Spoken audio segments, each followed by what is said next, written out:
Hallo und einen wunderschönen guten Morgen hier aus Kroatien.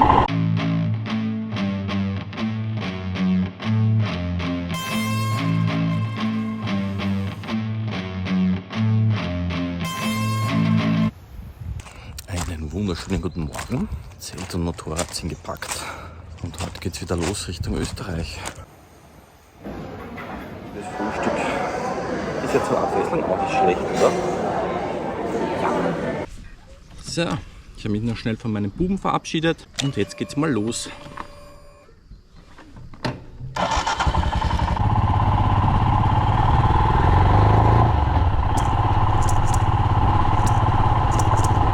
Good morning.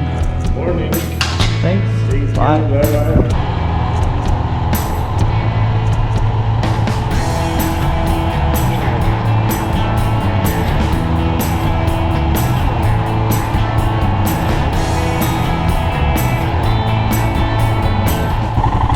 Fast eine Stunde unterwegs. Es ist ziemlich windig, was aber sehr angenehm ist.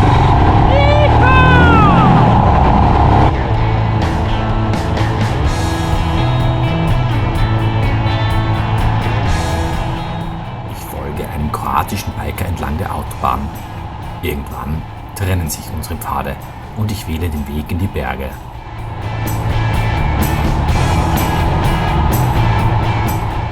Ab hier bin ich allein, nur die Maschine und ich, begleitet vom Summen der Reifen auf den endlosen Wegen, die sich durch Kroatiens Nadelwälder schlängeln.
Kleine Siedlungen tauchen auf und verschwinden hinter mir. Die Straße führt unaufhörlich bergauf. Die Ruhe wird nur kurz von einer Gruppe Biker unterbrochen, die mir entgegenkommt, bevor die Einsamkeit zurückkehrt.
Das ist heute so perfekt.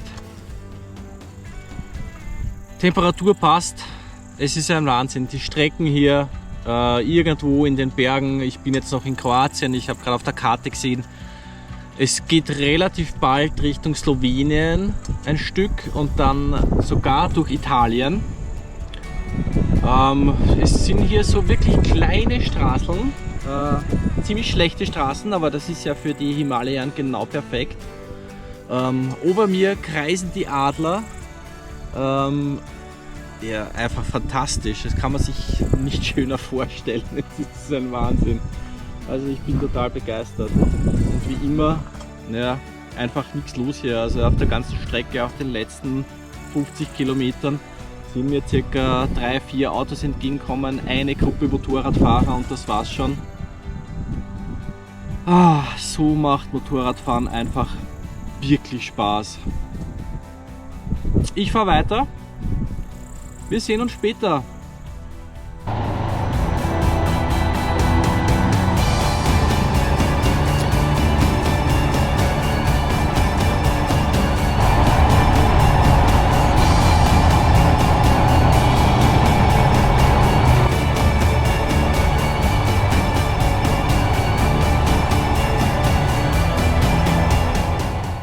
An der Grenze zu Slowenien scheint sich die Landschaft kaum zu ändern. Und doch liegt eine andere Stimmung in der Luft.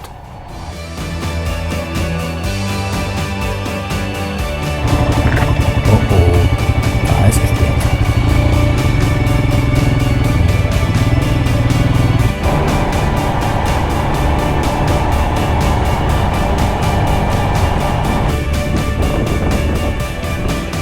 Ich suche einen Weg drumherum, finde keinen. Also wage ich es.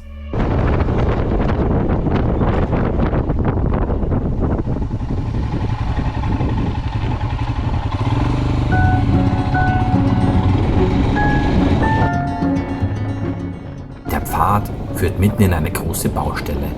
Steinig, zerfahren und fordernd.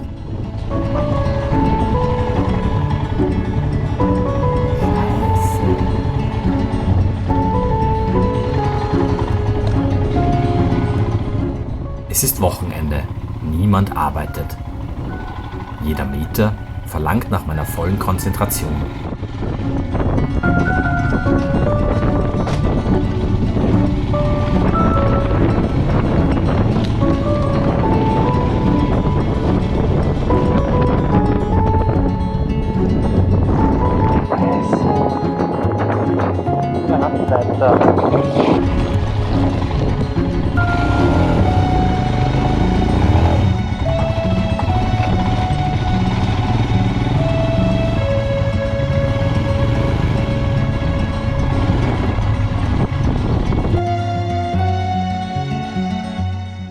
Es fühlt sich wie ein Triumph an, als ich am Ende einen Ausweg finde.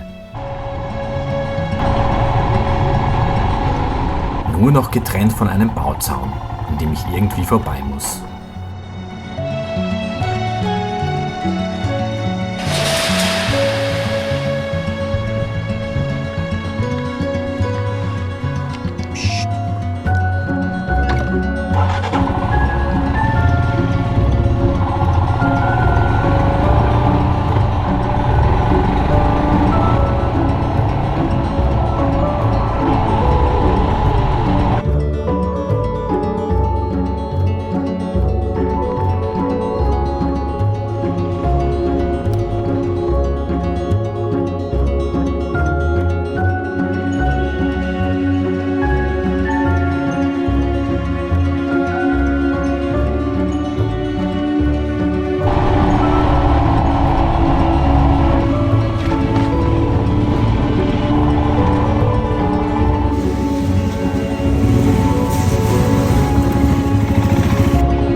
Perfektes Platzl für eine kleine Rast.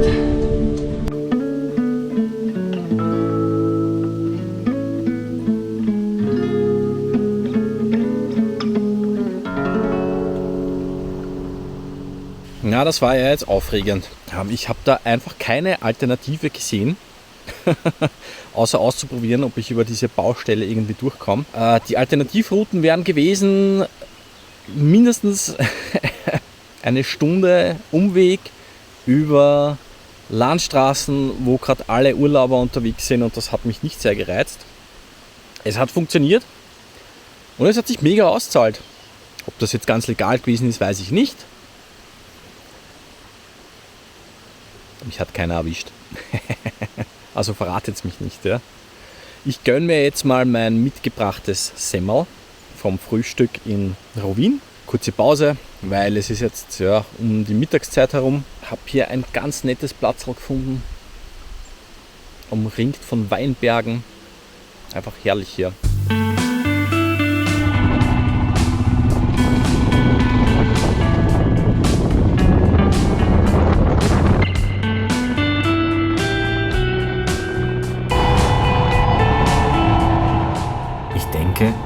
aufregendsten Passagen liegen hinter mir. Ich biege ab. Dann windet sich der Weg in engen Serpentinen immer höher.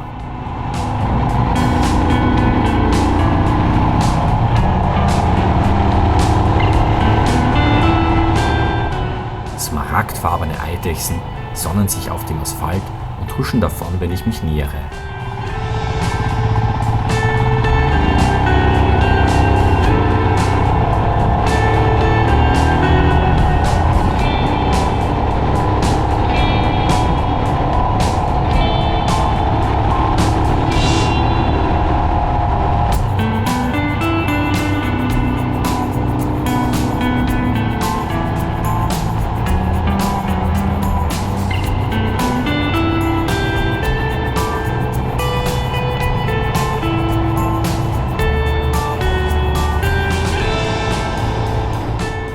Der Duft von frischem Wald und die kühle Bergluft füllen meine Lungen.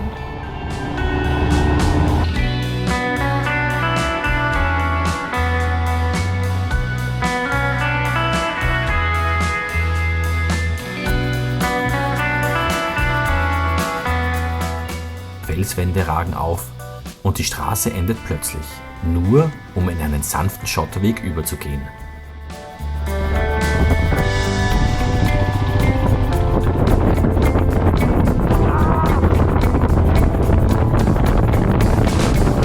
Das wird ja immer besser. Das ist ja echt eine der besten Straßen. Wuhu!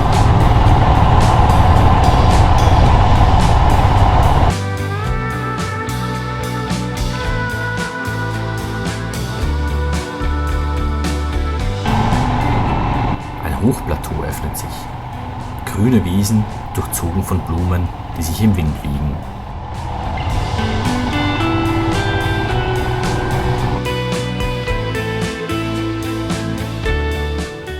Die südlichen Ausläufer der Julischen Alpen. Ein verborgenes Paradies.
Die Stunden vergehen auf unbefestigten Wegen durch dichte Wälder. Es ist ein Gefühl von Freiheit, wie ich es nur selten erlebe. Slowenien hat noch viele legale Schotterwege, ein Geheimtipp für alle, die solche Abenteuer suchen.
Gerade noch bin ich eins mit der Umgebung, mit dem Weg, mit der Maschine. Da zwingt mich ein Hinweisschild zurück in die Realität. Eine gesperrte Straße.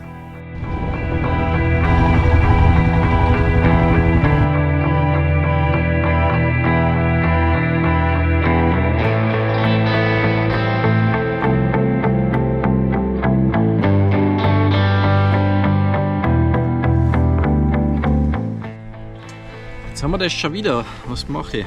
Ah, fuck it, ich probier's.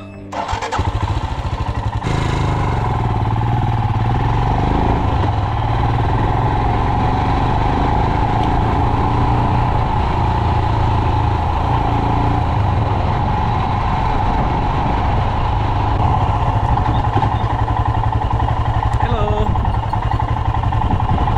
Can I go here? Yeah, Yeah? yeah.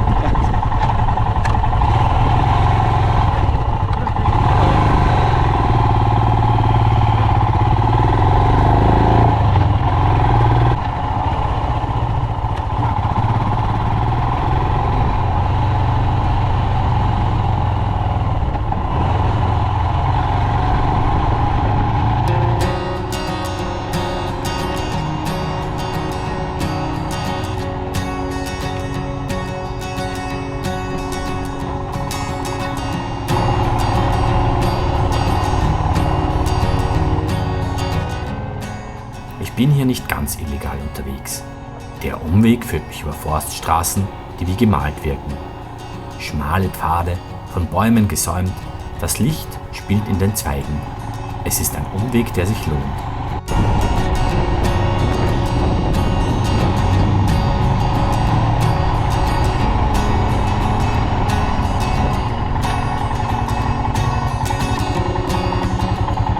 Kann mich nicht beschweren, das war jetzt ein sehr nicer Umweg.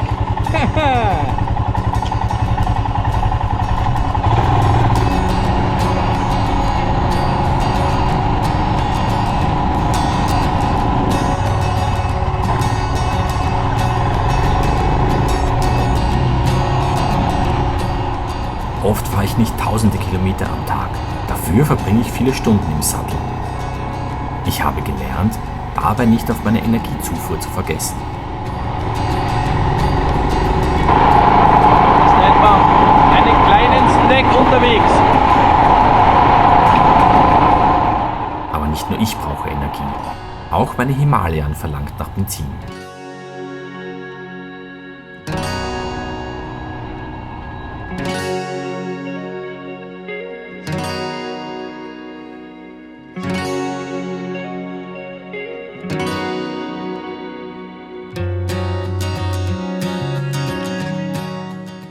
Ich denke, heute werde ich es endlich mal schaffen, meinen Tank leer zu fahren. Ich bin jetzt seit ungefähr 150, 200 Kilometern an keiner Tankstelle vorbeigekommen. Die nächste Tankstelle zeigt mir in ungefähr 40 Kilometer an. Und ich bin schon seit ungefähr 60 Kilometern auf der Reserve. Was ja bei der Royal Enfield Himalaya nicht viel aussagt, weil wir wissen ja alle, man kann ungefähr 100 Kilometer je nach Fahrweise noch mit Reserve fahren. Also entweder werde ich heute mal meine Kanister tanken oder es geht sich bis zur nächsten Tankstelle knapp, aber doch aus. Auf was wettet ihr? Ich würde eigentlich gern mal mit den Kanistern tanken müssen. Also ich glaube, ich fahre jetzt einfach Vollgas.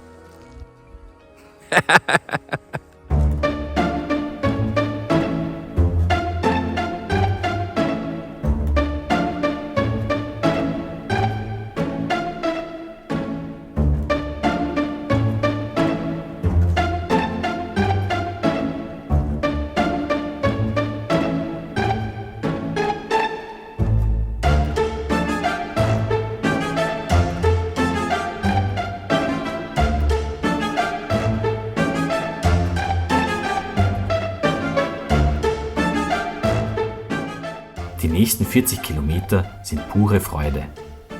Ich drehe den Gasgriff auf und genieße jede Kurve. Trotzdem bringt mich die Maschine mühelos zur nächsten Tankstelle.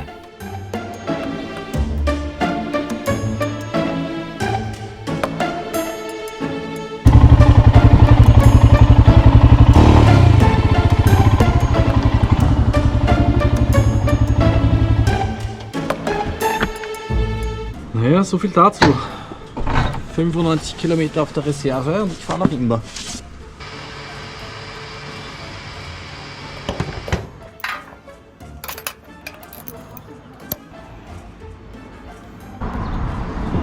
Das waren jetzt 350 Kilometer. Seit 95 Kilometer fahre ich auf der Reserve und ich habe nicht mal 12 Liter getankt. Also ich wäre dann noch sehr viel weiter gekommen. Und ich weiß das, ich bin ja schon locker über 400 Kilometer damit gefahren, ohne Probleme. Ich weiß auch nicht. Die geht einfach echt früh an, diese Tankanzeige. Also 100 Kilometer sind überhaupt kein Problem. Mir ist allerdings auch schon mal passiert, dass ich auf der Autobahn gefahren bin. Waren dann auch so 90 Kilometer. Das war echt knapp. So, habe jetzt noch 41 Kilometer und das dauert noch eine Stunde. Mittlerweile merke ich bin müde. Ja, das ist auch schon, ja, 17 Uhr. Ratter. 8 Stunden bin ich schon unterwegs. Das macht schon alles. Aber wieder durch das Gelände.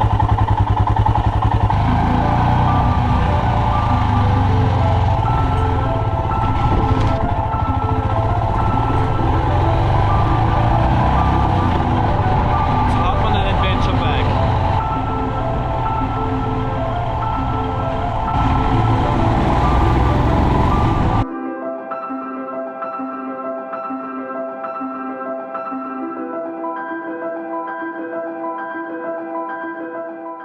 Die letzten Kilometer führen über den Leubelpass zurück nach Österreich.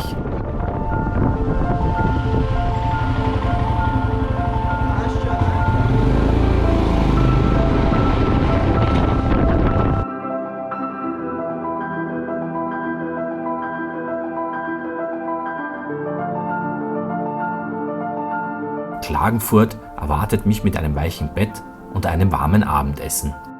Ein würdiger Abschluss eines Tages, der nach Abenteuer schmeckt. Ein